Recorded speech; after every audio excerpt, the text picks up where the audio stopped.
All right, well, hi everyone. My name is Esther Salata. I am the owner and founder of Benesafe Solutions. We manufacture and sell a plant-based pesticide spray that's tough on pests and safe for the rest.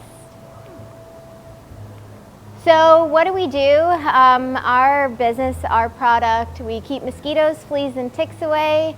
Our product keeps people safe, keeps pets safe, keeps wildlife safe, and also keeps our waterways safe too. A little bit about me. My background's in environmental science, conservation. The majority of my work experience has been in parks at the national, state, and city level. So I love the environment. I am an environmentalist by trade. I understand how important it is to keep our people, pets, and wildlife safe. So our story, you're probably wondering, how did she come up with this after working in parks?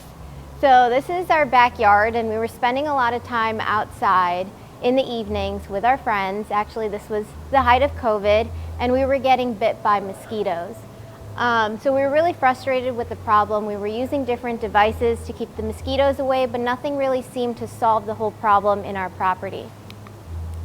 Another level is we got a dog, Benny, and besides the mosquitoes, ticks was another issue that we were worried about. At that time, we had two neighbors next to us who both had Lyme disease from just working in their garden. So we wanted to find a solution to treat both mosquitoes and ticks and also be safe for us in the environment. However, when we went to our local Home Depot and Lowe's, those hardware stores, we couldn't find a product that we felt comfortable applying on our yard. With our dog that rolls in the grass, with us that sometimes we roll in the grass too, right? We don't want anything harmful for us.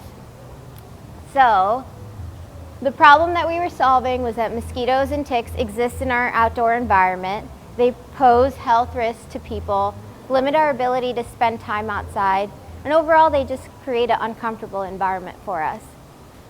Another problem that we're solving is that chemical pesticides do exist, but they also pose risks to our health and the health of the environment.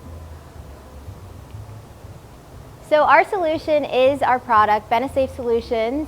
It's plant-based and non-toxic, 100% effective, pollinator safe, wildlife safe, safe to use in your bodies of water, and the bonus is that it smells really good. Easy to apply too. So you're probably wondering, all right, you're throwing a lot of information at us, does it actually work? We got The Ohio State University to test our product and compare it to two leading natural brands in the market. And as you can see, our product outcompeted the natural brands in the market and did as well as the leading synthetic brand on the market, which was 100% mortality of mosquitoes. So we can now say that our product is proven to be 100% effective. And the reason being is the two main ingredients that we use are cedarwood oil and citronella oil. So we have this dual action power. Cedarwood oil actually is essential oil that kills fleas, ticks, and mosquitoes. Then citronella oil is used to repel these pests, so keep them away for longer periods of time. Our product includes a surfactant in it. That's just a chemical that's added that helps the product adhere to surfaces for longer, making it last in the environment longer, hence being more effective. So to treat the problem, I like to go over this because people usually ask, how do you use this product? So we have two products. One is a gallon and one is a 32-ounce spray that I have here. The 32 ounce is just an easy attach to your hose, shake and spray. And the gallon is used for treatments of larger areas, up to 3 acres, or landscaping areas. You want to treat twice within the first 2 to 10 days to fully kill the life cycle of the pest. Then you want to keep applying every 4 to 6 weeks to control the problem in your area. All right, so where are we selling our product? How do we sell our product? What are we doing? So we sell at local retailers, we sell on our website, and we sell at farmers markets, vendor fairs. But what we want to do for 2023 is really look into larger accounts. So we're in talks with 2 park districts as well as a local college too, and if we can get one college, we're hoping to get more colleges. We're working with Otterbein University. We're also looking to work more with Ace because they're a bigger hardware company, but they're very community-based, and that's what we're all about, is being community-based. I put some of our prices up there. But my overall community ask is that you guys, follow our pages on Facebook or Instagram. Check out our website to see our story, more about what we are about. And if you know of any retailers or landscape companies, or if your parents might be interested in using our product, please let us know, let them know about Benesafe, because we're a new business and we're here to make a difference in these types of products in our stores.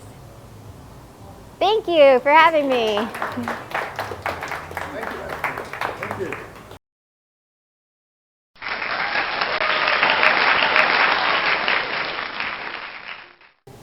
Good morning, everyone. That is a tough act to follow. That was exceptional. That was really good. So my name is Corey Reiser, and today I'm going to tell you guys about my story on how I started early Reiser stays with my sister. So this is me. My sister is working full-time from home, so unfortunately she can't be here today. So I get the spotlight, which is fantastic. So this is who I am. Me here, I think I was in like 4th or 5th grade. My only dream, my only vision in life was to go to West Point and play lacrosse. That was it. Accomplished all my life dreams at the age of 22. That's me after one of our games with Bailey, my dog, at the time. And then that's me in March of 22 as I was exiting the military. So I served for about 10 years, and I really only wanted to do one thing. Wasn't sure what I wanted to do after that. Didn't want to go get another job. I had no other visions in life. So when I was stationed in Savannah, Georgia, I found out about Airbnb, short-term rentals, and real estate. And I said, I think I can be pretty proficient at this, and I think I can do it. And I just picked that and started building a company around it. Found out I'd be coming up to Columbus. And once I got to Columbus, I was like, I'm going to build this, last couple of years in the Army, and then transition out and then do this full time. So that's kind of how we got started. My why. So why Simon Sinek, really important, starts with why. I kind of have 3 of them, but they all kind of go to one place. So it starts with family. Finances are always important. The world seems to run on money, unfortunately. But if, as a family, if you can address your money like solution or problems, it provides for your freedom. That's just how I see it, and I want to be able to provide for my family, my friends, and also myself. But I just see being able to provide for my family by building a business. That's just how I got started. The freedom aspect is military, very regimented. Always knew what I was doing every day, but I also love traveling. And by building a company, starting my financial freedom journey, that has allowed me to do some stuff that I really haven't had time to do because I was always full-time employed. And being able, kind of going hand in hand with the first one, is being able to kind of go my own way in life. Lastly, so this is what I think I was kind of born to do. It sounds kind of like deep, but when I was 24, so I'm 34 now, so I live my life every day for 24-year-old Corey as like a mentor. So I had great family and everything, but I never had somebody that really was like, come with me, like I'm going to show you the way. So I try to be the best version of myself, and I'm trying to, you'll see here in a second, but I'm trying to build a mentorship, coaching, education system for people just starting out in their military career. Eventually, I'd like to expand that, but really, I know the military, I know the rigors from start to finish, and I kind of want to help those that are just getting started on their military journey, because I just didn't have somebody that was kind of mentoring me at that time. So that's my why. So the idea, our business, Airbnb, short-term rentals, VRBO, basically repurposing single-family rentals and real estate and hosting travelers coming from wherever For short term, it could be 1 night, 3 months, but usually it's somewhere in between there. And taking our guests, the people that are staying with us, and specifically working and partnering with local businesses, creating a unique experience to Columbus. We don't operate anywhere else in the country other than just here in this fantastic city, in the 614. And as the idea progressed, I watched during COVID, it hit small businesses ruthlessly. I went from 0 to 6 units, lost 100% of our reservations, everything during COVID. And I lived in Short North at the time, and I watched dozens of other small businesses go out of business. So what we have at our company is we have people that are staying short term, and I basically want to take them from staying with us and direct them to local businesses.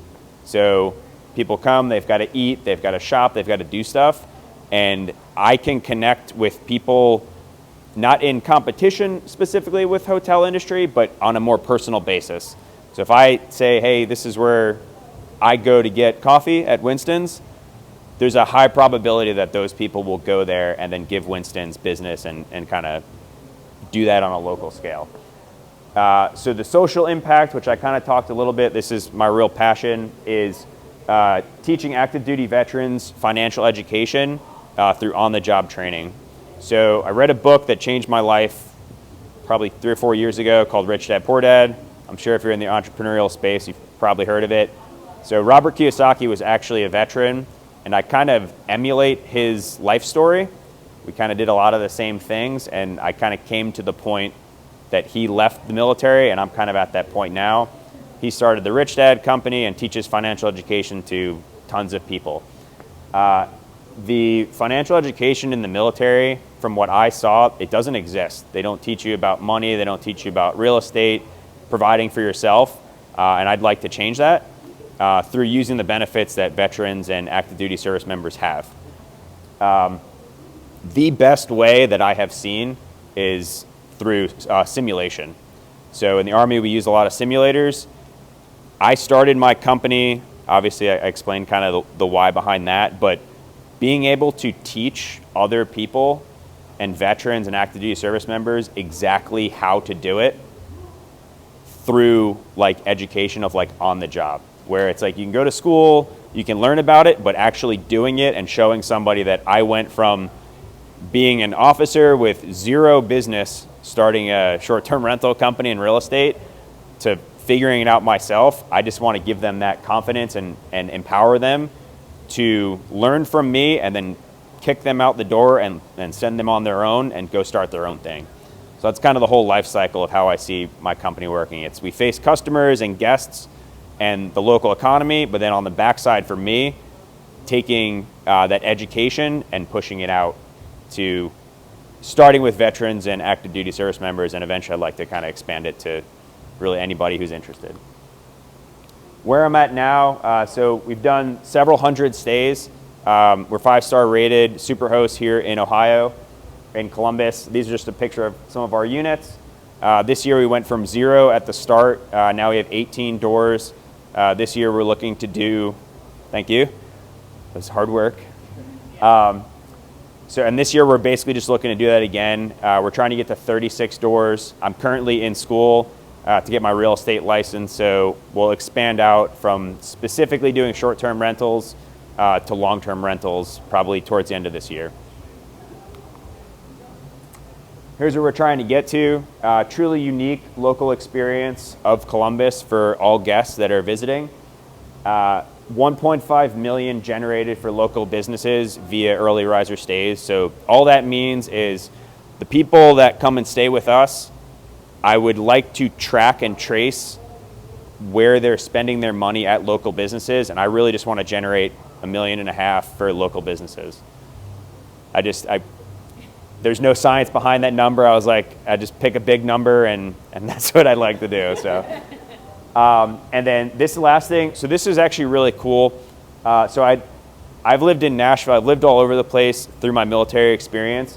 I've seen a lot of different short-term rental markets. I've seen a lot of different cities. And Columbus, short-term rentals are unique. They're new, they're disruptive, And I think entrepreneurs, when people see something new at first, you have that little bit of friction to get over because it's like, what do we do with this, right? This city can be, I'm trying to make it the gold standard of how to efficiently and effectively utilize short-term rentals in an urban area. Millennials, Gen Z, it's been proven over the last couple of years that this is what they want. We're nomadic, we want to go to different cities, we want to experience different things, and we want to connect with people. Short-term rentals gives them that feel good. That's what they want. It's different types of stays. You've got better accommodations. You've got a backyard for your dog. And Columbus, from what I've seen since I've been here, has done a fantastic job regulating, taxing, licensing. And I think Columbus really can be the gold standard on a national level to be like, this is how you do short-term rentals across the board. And then other cities would basically look at us and be like, oh, wow, they did this, so we should just follow that little template. Okay, so here's where I need help. Always looking for partnerships with local businesses. That's actually how I ended up here. I think like 2 or 3 days ago, I was at Winston's getting coffee. We were shooting some content, found out about 1 million cups, and they were like, do you want to present? And I said, sure. Been shooting from the hip my whole life, so it's very fitting. Property acquisition, we're not in a rush to grow. I really like what we have, but it's always good to keep that fishing line out there for new units, adding them as we go. Our goal is 36. We have 18, but always looking for new partners. And then lastly, I call myself like a student of the world. I'm always learning. I love talking to people, and I'm always looking for mentorship and speaking with like-minded individuals like yourself. So yeah, if you guys want to talk to me, I don't know. I think that's it, right? Yep. That's it, yeah.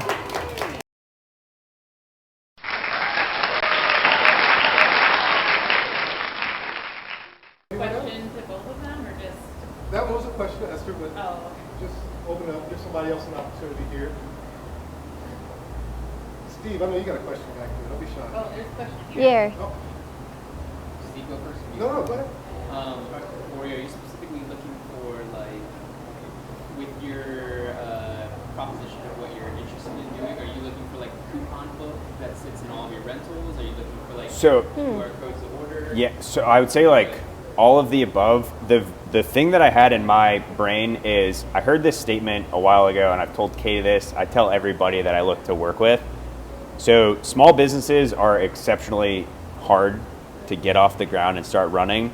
And if you want to support local businesses, so like I find I never ask for discounts, or like I want to be able to, and the reason I say that is if you're supporting local businesses, I always pay like extra. So I was like, I know how hard it is to get started. So my idea is something similar, but I'm searching for a non-monetary value exchange. So like think feeling or some form of other value where it creates an environment where you're like, that feels different. And it's not just like, here's 10% off. I think it's really easy to do. It's still fantastic to do that stuff. You know, saving money, that's great. But I really want to create something where people actually feel like, oh, I know Corey, this person knows my name, or I haven't found it yet, but through working with other business owners, we're going to find it. But just something that feels different. I have a suggestion, if that's allowed. Yeah, oh yeah. Absolutely. There's the Karen Mitchell's book is pretty interesting read, but also the E-Myth Revisited. Have you ever checked out the E-Myth? No, I read Cameron Mitchell's book. It's interesting enough, but the E-Myth Revisited is kind of what he focused a lot of his, what you should be focusing on, or maybe thinking a little bit more, is like you're entering now into a hospitality range as opposed to just a short-term rentals. So what the E-Myth kind of focuses on is really like getting ahead of what your customers are thinking, before your customers have started thinking already. So it's like he discusses really well the E-Myth, specifically just hospitality, which is really fortunate, but it is like a small business book. If any of you guys have never checked it out. Who wrote it? I can't remember. Just the E-Myth? It's called The E-Myth, which is the entrepreneurial myth. It's Okay. exciting. It's kind of like Ohio State's business schools, like one of the most that they recommend. A lot of places will recommend the email, and it's about how you standardize and scale your business. All cool, but they talk a lot about hospitality and kind of like getting in front of the customer before the customer knows it's something that they really need. And so that's what Karen Mitchell had focused on right before he had kind of started, was essentially when you come into the restaurant, you check in, you provide your name, my name is Cody Miller. He would basically sit me down, he would say, Cody Miller, and as the server is talking to me and getting to know me a little bit, and as I ask for my drink, maybe I order an old fashioned.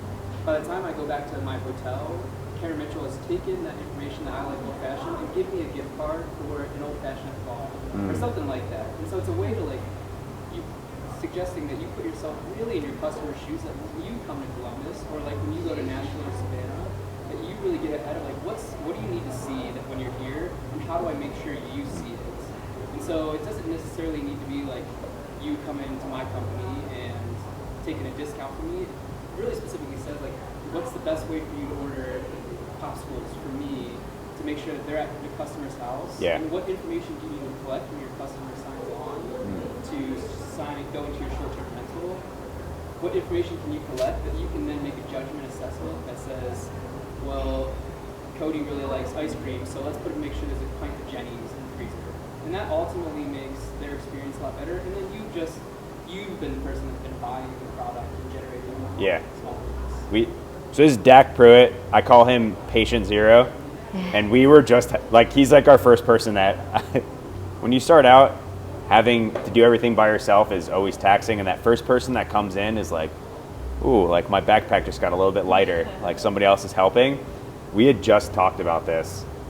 I mean, we probably talk about it all the time. That's super helpful. I appreciate that.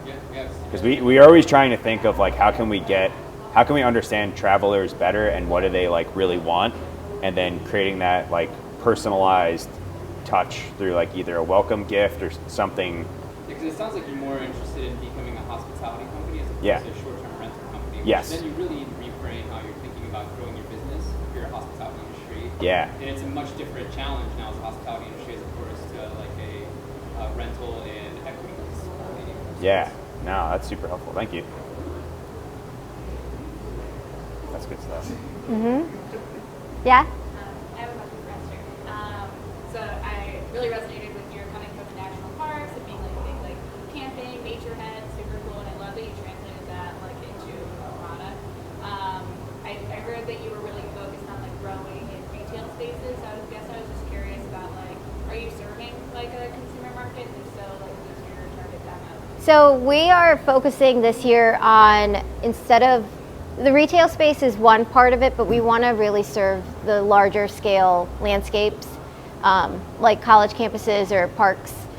Our target demographic, though, in terms of this product, which is our retail space product or what we sell online mostly, it's for the homeowner who is, sustainably conscious. Usually they like to entertain outside, they have a pet or family. And they're not the consumer that is going to, Dollar General to buy this type of product. They're the consumer that's going to, or that shops at Whole Foods or Trader Joe's instead of another type of store. Just because our product, because of the ingredients, it's more expensive than a Cutter product is. But, yeah, I hope that answers it. Do you have other products in the works of like those mosquito wet bombs or whatever those are called that go like? I use those because we have a pool of water that sits next to the house.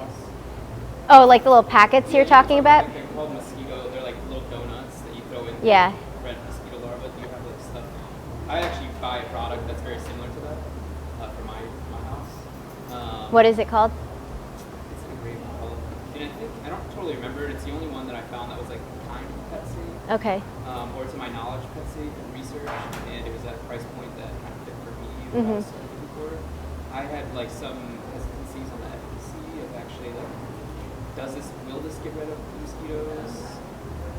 And so I was trying all different ways to get rid of making my backyard like enjoyable. So in terms of creating other products, we have this product and then a larger product for people to use in backpack sprayers or large scale applications.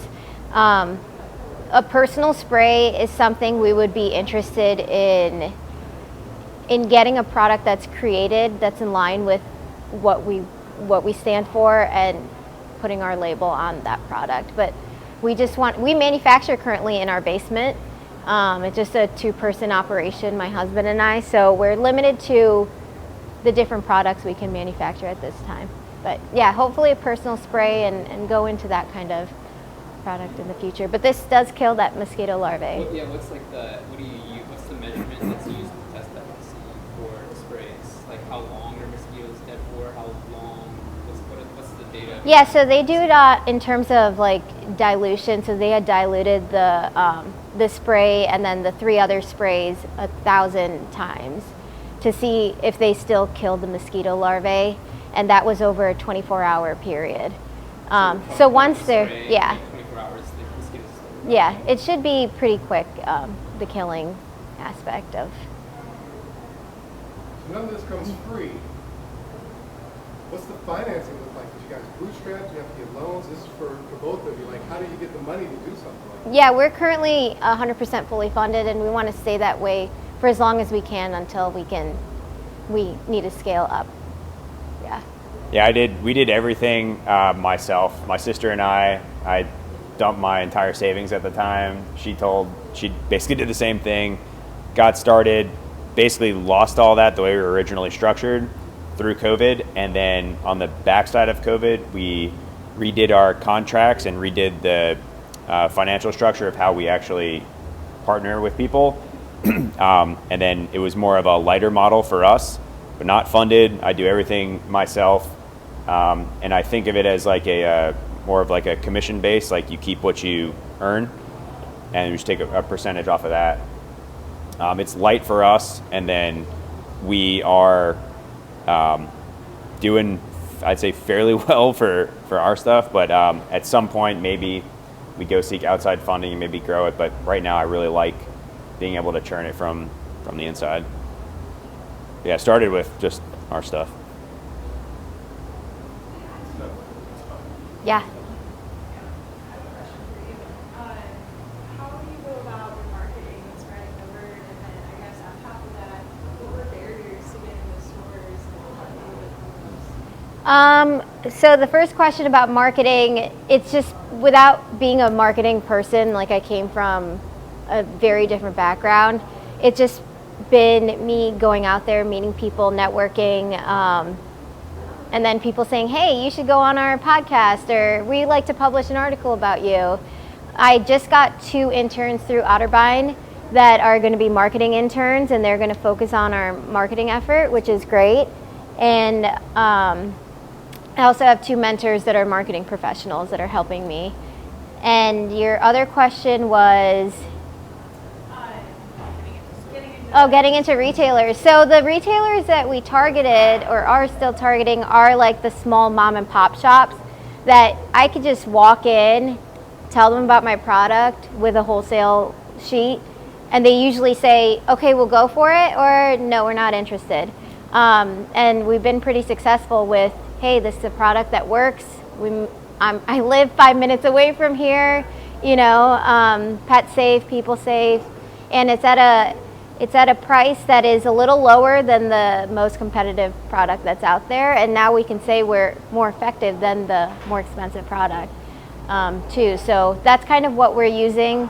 It's very difficult to go store by store and meet these business owners. The most helpful thing has been people introducing me to, hey, I know a store owner of this pet store, or this garden shop, or this vet clinic, and I go there and pitch them the idea, and they're okay with carrying our product. Yeah. Well, as we wrap up, we're getting close to the hour and respect everyone's time. I do want to ask our final question that we ask at the end of every session. And you've already mentioned it, but now as you can see how engaging and loving the community is, maybe you've reframed it a little bit, but by all means, hammer home, what can we as a community do to help you guys? You want to go? For me, I'd say the learning aspect, like all of these questions are super applicable to what I do, because I learn from everything. So the learning, mentorship, and connecting with like-minded people on the like the individual basis for me and my sister and our team, and then on the business side, it would just be, I'd say, referrals, people that are in the space looking to maybe transfer or convert one of their properties over to a short-term rental, and then also I call it like the Katie connection is like just connecting with other business owners that could benefit from increased traffic from short-term rental guests. Yeah, and for me, I would say, check us out online, follow us on Instagram, Facebook. I have a few products here if you want to try our product. I have coupon codes if you want to buy online, and my card. So please connect with me if you know of any retailers or landscape companies that you think should be using a product like this. It's a value-added service, and it's a great change to the commercial toxic products that are out there. So, yeah, thank you. Thank you, guys.